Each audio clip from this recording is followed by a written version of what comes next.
नमस्कार साथियों, इतिहास के अध्याय में आपका स्वागत, अभिनंदन। आज के इस वीडियो में हम चर्चा करेंगे कक्षा 11 भूगोल के पहले पाठ के बारे में। पहले पाठ का नाम है, पहले अध्याय का नाम है भारत की स्थिति और सीमाएं। भारत का कुल क्षेत्रफल 32.8 लाख वर्ग किलोमीटर है और विश्व मानचित्र में अगर भारत की स्थिति को देखें तो यह उत्तरी गोलार्ध में स्थित है तथा अपन इसको देशांतर के हिसाब से बांट कर देखें तो भारत जो है वो पूर्वी देशांतर में आता है। इसके साथ ही अपन को ध्यान रखना है भारत की जो स्थिति है वो डिग्रियों में, यानी कि भारत जो है वो दक्षिण में 8 डिग्री 4 मिनट उत्तर से है और जो भारत का सबसे उत्तरी बिंदु है वो है 37 डिग्री 6 मिनट उत्तरी अक्षांश तथा साथ ही भारत 68 डिग्री 7 मिनट पूर्व से 97 डिग्री 25 मिनट पूर्वी देशांतर के बीच में फैला हुआ है। एक रेखा है कर्क रेखा जो भारत को 2 बराबर भागों में बांटती है। ऐसे ही एक रेखा है भूमध्य रेखा जो विश्व को, पूरी दुनिया को 2 बराबर भागों में बांटती है। तो कौन सी रेखा भारत को 2 बराबर भागों में बांटती है?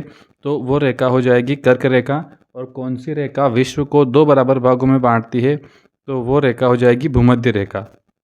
आप ये मानचित्र देख रहे होंगे, इसमें विश्व के 7 जो महाद्वीप हैं उनको दिखाया गया है, जैसे उत्तरी अमेरिका, दक्षिण America, Europe, Africa, Asia, Australia और अंटार्कटिका।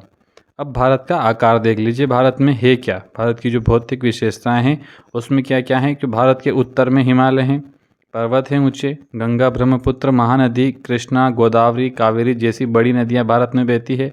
उत्तर, पूर्व और दक्षिण में वनों से ढकी हुई पहाड़ियाँ हैं। इसके साथ ही आप भारत का जो मानचित्र देख रहे होंगे इसमें आपको सारी स्थिति क्लियर हो जाएगी। इसमें देखिए नीचे नीचे है लिखा है 8 डिग्री 4 मिनट, फिर ऊपर ऊपर लिखा है 37 डिग्री 6 मिनट। यह है भारत का जो उत्तरी बिंदु 37 डिग्री 6 मिनट। जो भारत का उत्तरी बिंदु है इसका नाम है इंद्राकोल, ये जम्मू कश्मीर में पड़ता है। तथा भारत का जो सबसे दक्षिणी बिंदु है 8 डिग्री 4 मिनट, ये है कैप कॉमरिन जो कन्याकुमारी तमिलनाडु में पड़ता है। और भारत की उत्तर से दक्षिण की ओर लंबाई कितनी है? तो 3214 किलोमीटर, जो आपके सामने दिखाई दे रही होगी आपको। 3214 किलोमीटर भारत की उत्तर से दक्षिण की लंबाई है। तथा भारत की पूर्व से पश्चिम की जो लंबाई है वो है 2933 किलोमीटर, 2933 किलोमीटर। तथा ये जो है 68 डिग्री 7 मिनट, ये जो 68 डिग्री 7 मिनट है, यहाँ भारत का सबसे पश्चिमी बिंदु भी है जिसका नाम है गोहर या सरक्रिक। तथा जो 97 डिग्री 25 मिनट है ये भारत का सबसे पूर्वी बिंदु है और इस जगह का नाम है किपिथु जो अरुणाचल प्रदेश में पड़ती है। इसके साथ ही आप यहाँ देख रहे होंगे तो एक मानक याम्योत्तर रेखा जो ऊपर से नीचे की ओर दिखाई दे रही है, यह है 82.5 डिग्री जो देशांतर रेखा है। यह भारत की मानक समय रेखा है। यहीं से भारत का समय का निर्धारण होता है कि पूरे देश में जो समय चलता है, चाहे वो किसी स्थिति में हो, तो वहाँ का जो समय कंट्रोल होता है जिसके हिसाब से निर्धारित होता है वो है ये मानक याम्योत्तर रेखा जो इलाहाबाद से गुजरती है। अब आप ये देख पा रहे होंगे, एक तरफ पहाड़ हैं, एक तरफ नदियाँ हैं। ये भारत की विविधता है, यही भारत की सुंदरता है। आगे देखिए आप, भारत का जो आकार है उसमें विशिष्ट भौतिक विविधता क्या है? तो भारत में एक तो रेगिस्तान फैला हुआ है, ये राजस्थान वाले क्षेत्र में, राजस्थान, गुजरात, पंजाब में। इसके साथ ही भारत के उत्तर में हिमालय राज्य हैं। उत्तर पश्चिम में बात करें तो हिंदू कुश पर्वत श्रेणियाँ और सुलेमान की पहाड़ियाँ हैं। भारत के उत्तर पूर्व क्षेत्र की बात करें, उत्तर पश्चिम में तो हिंदू कुश पर्वत हैं और उत्तर पूर्व में पूर्वांचल की पहाड़ियाँ हैं। तथा दक्षिण में पैर धोता हिंद महासागर हैं। और इसमें जो आपको चीज़ें दिखाई दे रही होगी आप इस मानचित्र से देखिए, जो सामने एक और आपको पिक्चर दिखाई दे रहा होगा फोटो, इसमें एक तरफ रेगिस्तान है और एक तरफ हिंद महासागर है। अब बात करते हैं भारतीय उपमहाद्वीप की, यानी कि भारत के जो पड़ोसी देश हैं आसपास के, उनको देखते हैं। इसमें आपको पाकिस्तान, नेपाल, भूटान, बांग्लादेश, भारत जो है ये सब इसमें आते हैं भारतीय उपमहाद्वीप में। आप यहाँ देखिए भारत के जो पड़ोसी देश हैं उसमें अफ़गानिस्तान आपको हरे कलर में दिखाई दे रहा है। फिर अफ़गानिस्तान के बाद है पाकिस्तान जो दोनों उत्तर पश्चिम की ओर हैं। फिर है चीन, नेपाल, भूटान, म्यांमार और बांग्लादेश आपको दिखाई दे रहे होंगे।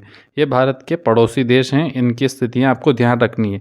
कभी मानचित्र देखकर मानचित्र में भी पूछा जा सकता है कि ये कहाँ, कौन सा देश कहाँ स्थित है, तो उस दृष्टि से भी आपको ये मानचित्र दिमाग में रखना है। अब एक और चीज़ जो मैंने इसमें ऐड करने का प्रयास किया है वो है भारत के पड़ोसी देश और उनकी राजधानियाँ तथा वहाँ कौन कौन सी मुद्राएं चलती है।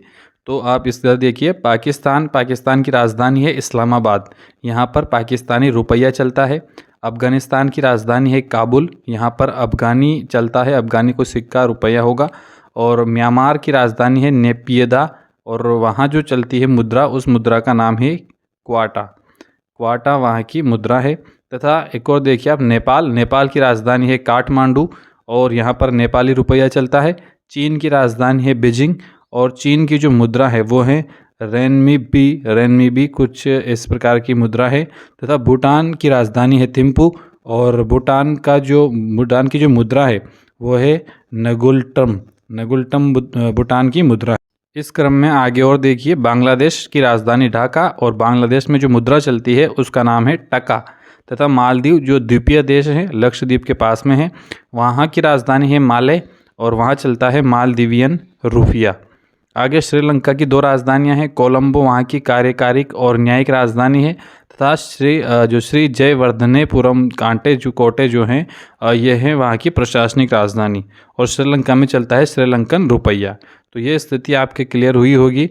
अब आगे इसमें इसी क्रम में जब अपन आगे बढ़ रहे हैं तो एक और चीज़ आप देख लीजिए, जो भारत का पाक अधिकृत कश्मीर है उसकी स्थिति क्या है। चीन पाकिस्तान के कब्जे में हमारी कितनी ज़मीन है, इसको अपन यहाँ से देखते हैं। जो भारत का ये जो ऊपरी वाला हिस्सा दिख रहा है आपको, पाकिस्तान जहाँ लिखा है 78,000 वर्ग किलोमीटर, ये पाकिस्तान के कब्जे में है, और पाकिस्तान इसको आज़ाद कश्मीर कहता है, जबकि भारत यानी कि अपन इसको पाक अधिकृत कश्मीर कहते हैं, पाकिस्तान द्वारा अधिकृत में लिया गया कश्मीर कहते हैं।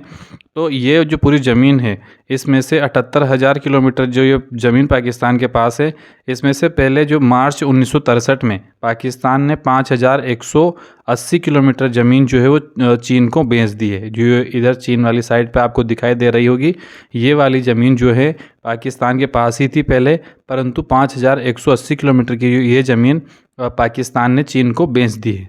इसके साथ ही आप इस वाले कोने में देख रहे होंगे तो यहाँ है 38,000 वर्ग किलोमीटर ज़मीन जो कश्मीर की है, भारत की है, और ये चीन ने कब्जा कर रखा है। यानी कि कश्मीर में पाकिस्तान का भी कब्जा है और कश्मीर में चीन का भी कब्जा है। चीन ने कितनी ज़मीन कब्जे में ले रखी है, तो 38,000 वर्ग किलोमीटर, और पाकिस्तान ने कितनी ज़मीन कब्जे में ले रखी है, 78,000 किलोमीटर। मार्च 1963 में पाकिस्तान ने कितनी ज़मीन चीन को बेची थी, तो वो थी 5,180 किलोमीटर।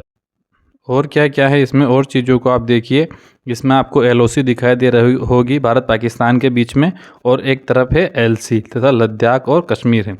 अब इसमें वो जगह देखिए, वो भारत के जैसे भूटान है, भूटान के साथ भारत के कौन कौन से राज्य लगते हैं, तो उसकी ट्रिक यहाँ दी गई है SAAB, यानी कि सब नाम का जो राज्य है, जैसे S से बनेगा सिक्किम, A से बनेगा असम, फिर एक और A से बनेगा अरुणाचल प्रदेश, और B से बनेगा बांग्लादेश। ये सारे राज्य जो हैं ये भूटान के साथ लगते हैं, आपको इनके बारे में जानकारी रखनी है।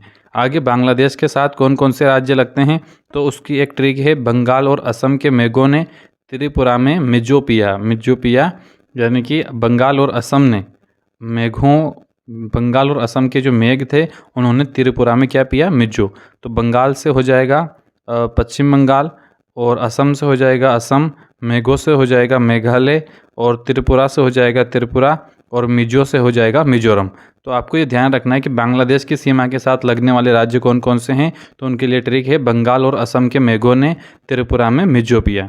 अब यहाँ देखिए, म्यांमार के साथ कितने राज्य लगते हैं, तो 4 राज्य लगते हैं। कौन कौन से लग रहे हैं, अरुणाचल प्रदेश, नागालैंड, मणिपुर और मिजोरम, ये 4 राज्य किसके साथ लगते हैं, म्यांमार के साथ। तो आपको ये भी ध्यान रखना है। आगे है हिंद महासागर, हिंदुस्तान का जो महासागर है इसका हमारे लिए क्या महत्व है, तो भारत को हिंद यानी कि हिंदुस्तान के नाम से भी जाना जाता है। यही एकमात्र ऐसा महासागर है जिसका नामकरण किसी देश के नाम पर हुआ है, और वो देश है भारत। पश्चिम एशिया और पूर्वी एशिया के बीच हिंद महासागर के तट पर भारत की स्थिति बहुत महत्वपूर्ण है। आगे हम मानचित्र से ये स्थिति और क्लियर समझेंगे। इस महासागर के उत्तरी छोर पर स्थित भारत की तटरेखा अन्य किसी भी देश की तटरेखा से सबसे लंबी है, यानी कि जो सामुद्रिक दृष्टि से भारत की तटरेखा है वो किसी भी देश के मामले में सबसे लंबी तटरेखा है।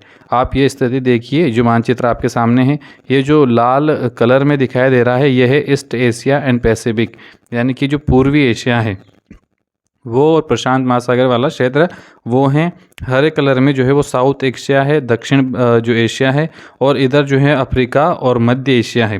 तो ये जो देश हैं इन सब ये इनके बीच में हिंद महासागर, यानी कि एक तरफ से आ जाता है अफ्रीका और मिडिल ईस्ट, और ऊपर आ जाता है साउथ एशिया, और एक तरफ आ जाता है ईस्ट एशिया और पैसिफिक यानी कि प्रशांत महासागर। इनके बीच में हिंद महासागर है, इसलिए ये सबसे महत्वपूर्ण हो जाता है, क्योंकि ये जो भी देश हैं आपको दिखाई दे रहे होंगे मानचित्र में, इनको अगर व्यापार करना है ना तो हिंद महासागर से ही गुजरेंगे, इसलिए बहुत महत्वपूर्ण हो जाता है। अब बात करते हैं भारत की लंबी तटरेखा के लाभ क्या क्या हैं। इतनी बड़ी तटरेखा होने का भारत को क्या फ़ायदा मिलता है, तो बंदरगाहों के विकास के लिए ये अनुकूल दशाएं उपलब्ध करवाती है, यानी कि आप इनके किनारे पर बंदरगाह बना सकते हैं, और यहाँ बंदरगाह बनेंगे तो नए नए रोज़गार लोगों को मिलेगा, यानी कि रोज़गार का सृजन भी हो सकता है। व्यापार के लिए यह बहुत उपयोगी है, और उपयोगी जलमार्ग भी यहाँ से उपलब्ध होता है।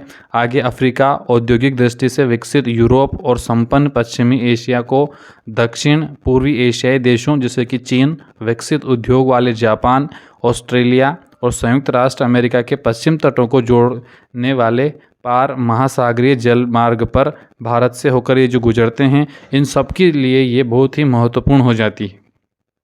आगे आप एक मानचित्र और देखिए, इसमें भारत की जो 5106.7 किलोमीटर लंबी तटरेखा की बात हो रही है।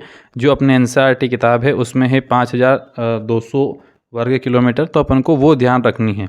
और इसकी जो सीमाएं 7 देशों से लगती है। 7 देश कौन कौन से, तो पाकिस्तान से 3323 किलोमीटर, उधर कोने में अफगानिस्तान दे रखा है 106 किलोमीटर, चीन दे रखा है 3488 किलोमीटर, नेपाल है 1751 किलोमीटर, भूटान है 699 और बांग्लादेश है 4096 तथा म्यांमार है 1643 किलोमीटर। इधर समुद्र के हिसाब से अपन देखें तो समुद्र की कितनी सीमा भारत के साथ लगती है, तो 7516.6 किलोमीटर की सीमा भारत के साथ लगती है। अब क्षेत्रफल के आधार पर भारत जो है विश्व का 7वां बड़ा देश है। भारत से अधिक क्षेत्रफल वाले देश कौन कौन से हैं, तो रूस हैं, चीन है, कनाडा है, अमेरिका है, ऑस्ट्रेलिया है और ब्राज़ील है। ये भारत से बड़े देश हैं। आगे अंतिम बात जो आज की है वो है अरुणाचल प्रदेश और गुजरात के बीच में लगभग 30 डिग्री का अंतर है, अर्थात 2933 किलोमीटर का देशांतरी अंतर है। सूर्य को एक देशांतर से दूसरे देशांतर पर पहुंचने में 4 मिनट का समय लगता है। अतः अरुणाचल प्रदेश व गुजरात के बीच का समय अंतर 30 गुणा 4 अर्थात 120 मिनट यानी कि 2 घंटे लग जाते हैं। और आप अंत में वापस मानचित्र देखिए विश्व का, यहाँ से आपको सारे मानचित्र सारे जो महाद्वीप हैं वो याद हो जाएंगे।